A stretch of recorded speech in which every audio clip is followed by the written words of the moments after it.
Lacey was only 9 years old when she first heard the sound.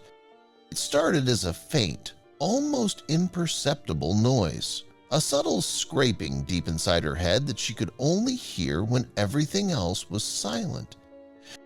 She thought it was her imagination at first, something like the echoes of her own thoughts bouncing inside her skull. But as the days passed, it grew louder, more distinct. It wasn't just a sound anymore, it was a sensation. It felt as though something was moving, shifting ever so slightly beneath the surface of her skin, dragging itself against the delicate bones of her skull. At night, as she lay in bed, staring up at the ceiling, the sound intensified. Scratch, scratch, scratch, constant, unrelenting. It was always there, whispering in her head like some secret message meant only for her. It made her scalp tingle, her stomach churn. She would press her hands against her temples, squeezing her eyes shut, willing it to stop, but it never did. The first time she told her mother about it, the response was exactly what she expected. "Sweetheart, you've been watching too many scary movies," her mother said, brushing a hand over her hair. "It's probably just in your head." But it wasn't in her head, it was inside her head. The days turned into weeks, and Lacey's life began to revolve around the noise. She could barely focus at school, constantly distracted by the sensation of something shifting, burrowing. Her teachers noticed the change in her, how her bright, curious personality had dimmed, how her attention would drift, as if she were listening to something only she could hear. She stopped playing outside with her friends, preferring instead to sit alone in her room, her fingers pressing into her ears, desperate to block out the sound. It was maddening.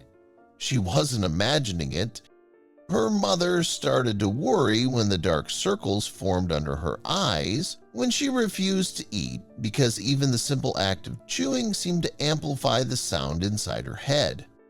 The frustration in her voice was gone now, replaced with concern. When Lacey grabbed her mother's hand one night, her little fingers trembling, and whispered, "Mommy, it's getting louder."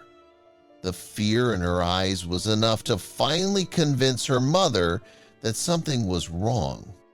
The first doctor dismissed it as stress. "Children have vivid imaginations," he said, giving Lacey's mother a reassuring smile. "Try cutting out screen time before bed, maybe some relaxation exercises."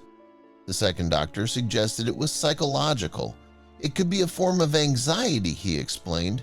"Sometimes the brain creates noises that aren't really there. Have you considered therapy?" The third doctor ran basic tests, checked her ears, did a simple hearing exam, but found nothing out of the ordinary. "There's no sign of an ear infection or obstruction," he said, shaking his head.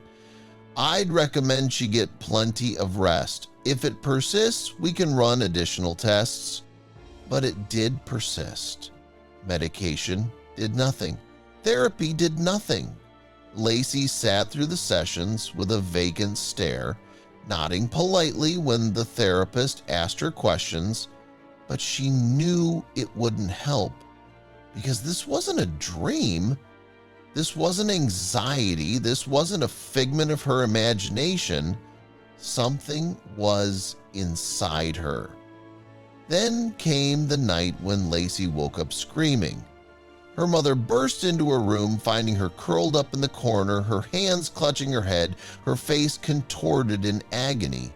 Tears streamed down her cheeks as she gasped for breath. "It's moving," she sobbed. "It's inside my head." That was the breaking point. Her mother refused to be turned away again.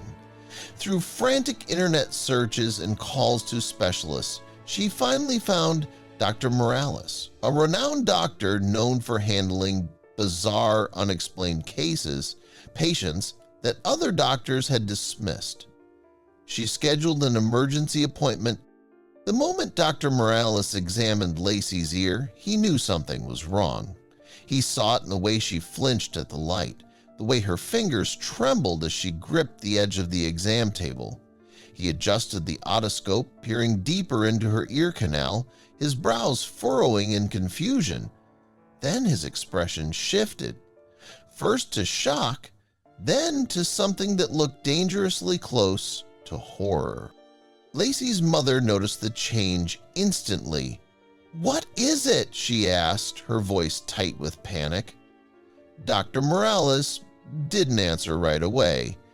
He cleared his throat, keeping his voice calm for Lacey's sake.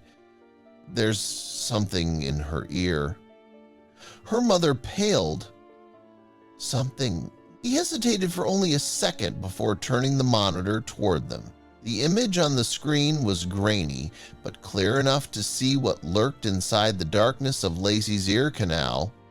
Something was moving. It was long, thin. It wriggled, shifting slightly, retreating deeper. Lacey's mother's breath caught in her throat. Oh my God. Dr. Morales acted quickly. He needed to extract it immediately before it burrowed any further. Lacey sat frozen as he prepped his instruments, but the moment she saw the long metal tweezers approaching her ear, she whimpered. "No, no, please," she cried, shaking her head violently.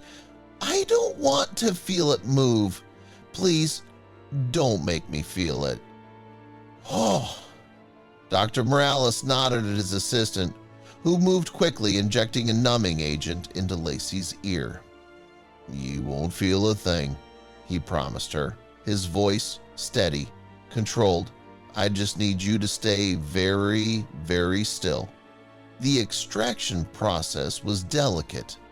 Every time the tweezers reached in, the thing inside her ear would react, curling away, twitching as if it knew it was being hunted. Dr. Morales worked with extreme patience, every movement precise, calculated. And then, after what felt like an eternity, he pulled it out. A long, thin, wriggling cockroach larva. It was still alive. The room was silent except for Lacey's mother's horrified gasp. Dr. Morales quickly dropped the squirming insect into a sterile container, sealing the lid before it could escape. Lacey, still groggy from the numbing agent, stared at it with wide, unblinking eyes. "It was real," she whispered. "Yes," Dr. Morales said softly. "It was real." He explained that cockroaches are drawn to warmth and moisture, and it must have crawled into Lacey's ear while she slept. It likely laid eggs inside her ear canal, and when the larva hatched, it began feeding off the skin and tissue, growing, moving, scratching. Her mother clapped a hand over her mouth, horrified. How long had it been inside her? How many nights had her daughter suffered while doctors dismissed her? Morales ran further tests, ensuring no remnants were left behind. The damage to her ear was minimal, but the psychological impact would take much longer to heal. That night, when Lacey and her mother returned home, her mother stripped her bed, sanitized every inch of the house, sealed every crack, every gap, every possible entryway. But no matter how much she cleaned, she couldn't erase the memory of that thing inside her daughter. From that night on, Lacey never slept without earplugs. She refused to sleep in the dark. The sound of scratching, whether from a branch against the window or a pen against paper, sent her into cold sweats. The trauma lingered. The nightmares came often. But through it all, she had learned one thing. When a child says something is wrong, listen to them. Because sometimes the monsters are real. And sometimes they're inside you.